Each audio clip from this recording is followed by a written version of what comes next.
and welcome to PT Mastery, your go-to podcast for refining your skills and excelling in the Pearson test of English. I'm your host Reema Padariya, and in today's episode, we are diving deep into one of the most crucial areas for success in the PTE reading. Joining me today are two esteemed educators, Utsav, Mistry and Sanket, Sheth, both with years of experience in guiding students through this exam. Welcome Utsav and Sanket. Thank you, Reema. It's always a pleasure to discuss such an important topic. Yes, thank you, Reema. I am excited to share some practical insights and strategies with our listeners.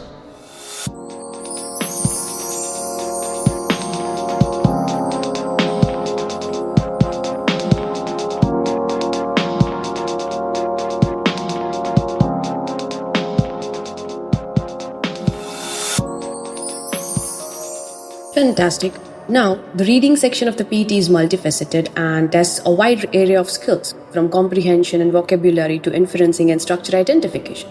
Utsav, to start us off, could you give us a rundown of the task types in this section and what skills each of them assesses? Certainly, Reema. In the reading section, candidates face several distinct tasks. First, we have multiple choice, choose single answer, and multiple choice, choose multiple answers, both designed to test a candidate's comprehension and critical thinking. These tasks require attention to detail, as sometimes the differences between options are subtle yet significant. Then there is reorder paragraphs, where the challenge is to sequence statements in a logical order, reflecting coherence and flow of thought. This task assesses a candidate's ability to understand the logical progression of ideas, which is essential for effective communication. Next, we have filling the blanks tasks, split into two types: reading and writing filling the blanks and reading filling the blanks. Both involve completing texts with correct words, testing vocabulary, grammar, and contextual understanding. Each task in the reading section challenges different aspects of language comprehension, helping assess skills crucial for academic and professional environment. That's a comprehensive overview, Utsav.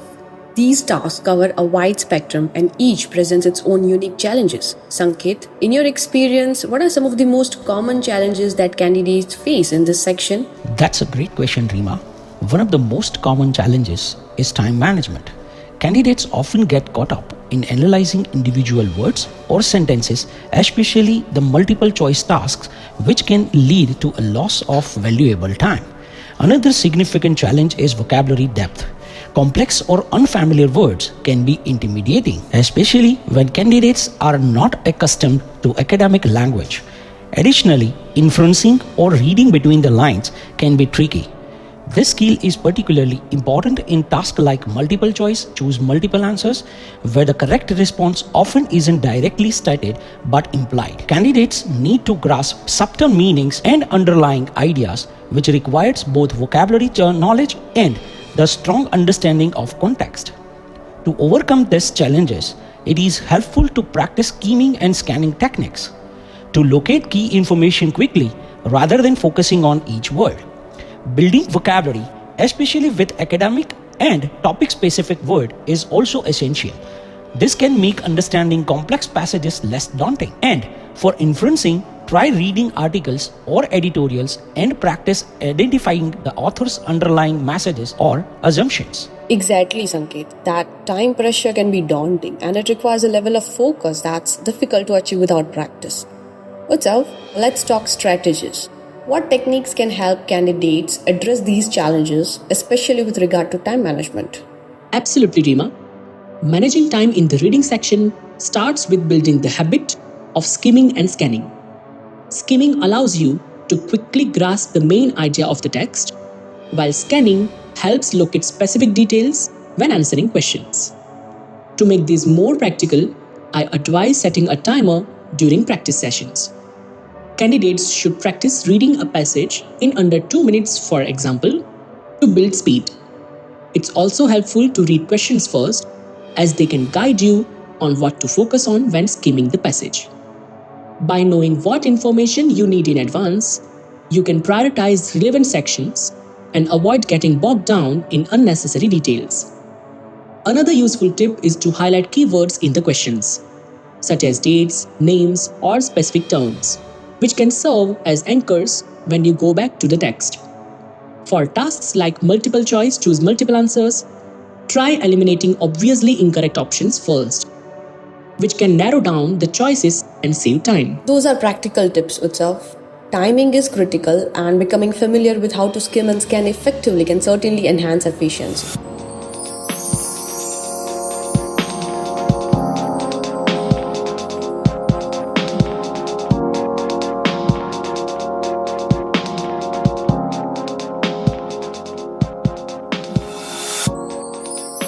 Sanket, Utsav mentioned vocabulary as a key skill. Could you share some methods for improving vocabulary specifically tailored for PTE? Of course, Reema, improving vocabulary for the PTE goes beyond simply memorizing words. It's about understanding words within a context. One effective approach is contextual learning, where instead of memorizing isolated words, candidates focus on vocabulary within sentences. For example, if they come across a new word like relinquish in an article, they should look at how it's used in the sentence to infer its meaning. Another method is to use flashcards strategically. Each flashcard should have not just the word but also an example sentence and synonyms or related words to reinforce understanding. This way, candidates aren't just learning the words in isolation, they are learning how it fits into different contexts, which is especially useful for the PTE. Additionally, regularly reading diverse materials such as news articles, academic journals, or essays exposes candidates to a wider range of vocabulary in real contexts. They are encounter words repeatedly which help solidify their meanings. Those are excellent techniques, Sanket. Contextual learning and spaced repetition are truly invaluable for long-term vocabulary retention. Utsav, let's focus on one of the more challenging tasks, the reorder paragraphs. Can you provide some strategies for tackling this? Definitely, Reema. The reorder paragraphs task can seem daunting, but it becomes more manageable with practice. The first step is to identify the topic sentence, which typically introduces the main idea of the paragraph. Once you identify this, look for cohesive devices such as pronouns, conjunctions, and transitional phrases that signal the flow of ideas. For example, a sentence starting with furthermore or in addition likely follows an idea that has already been introduced. Another technique is to look for logical connections between sentences. For instance, if a sentence mentions a concept or term for the first time, the following sentences might expand on or give examples of that concept. Similarly, pronouns like these or these usually refer back to something mentioned earlier, which can help determine the correct order. It also helps to group sentences that are clearly related to each other.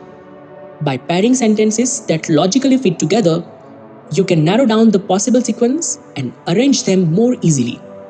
Practice is key here, Reema. The more you work with these patterns, the more intuitive they become. Those are great strategies, Utsav. Recognizing the topic sentence and following cohesive devices can indeed create a logical flow. Sanket, would you like to add anything to this? Yes, I would add that logical sequencing is crucial here. Candidates should evaluate how each sentence connects to the next. For instance, if one sentence introducing a concept and the following sentence expands on it with examples or implications, those two likely belong together. This logical connection can also involve causes and effect or chronological markers.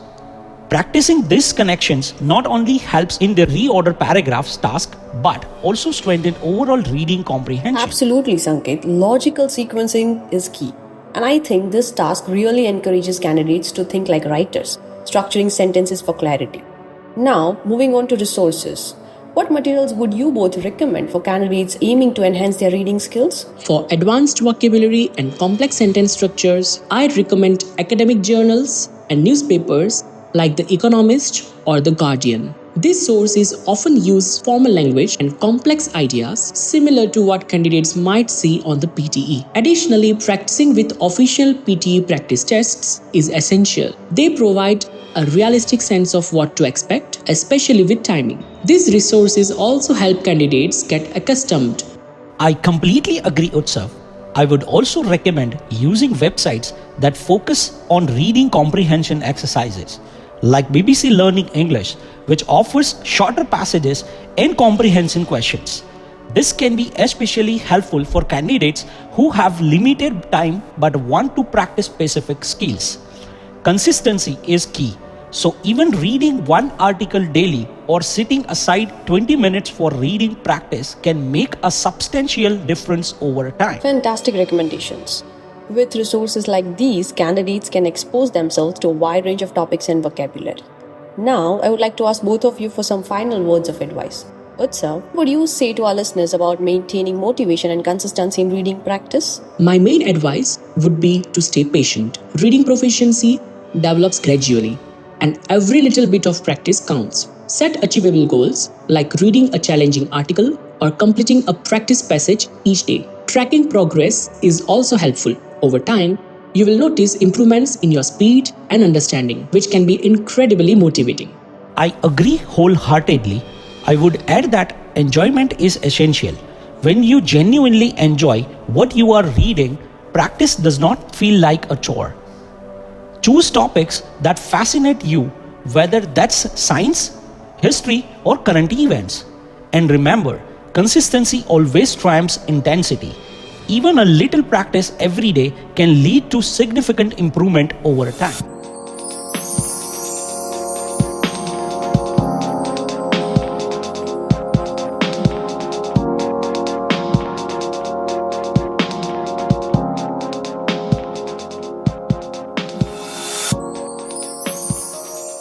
Wise words, both of you. Thank you, Utsav and Sanket, for sharing such invaluable insights and practical tips with us today.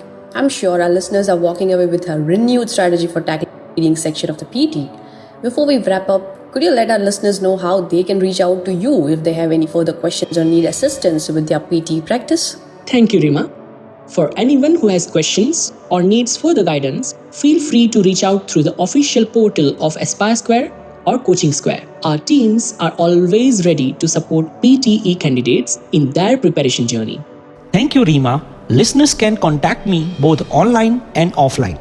For online support, feel free to reach out through the official channels of Aspire Square or Coaching Square. If you prefer offline assistance, I am available at Vadodara branch of Aspire Square, where I would be glad to provide guidance in person. Thank you both once again, and to our listeners, thank you for tuning in. Remember, improvement is within reach. Practice diligently, apply the strategies, and success will surely follow.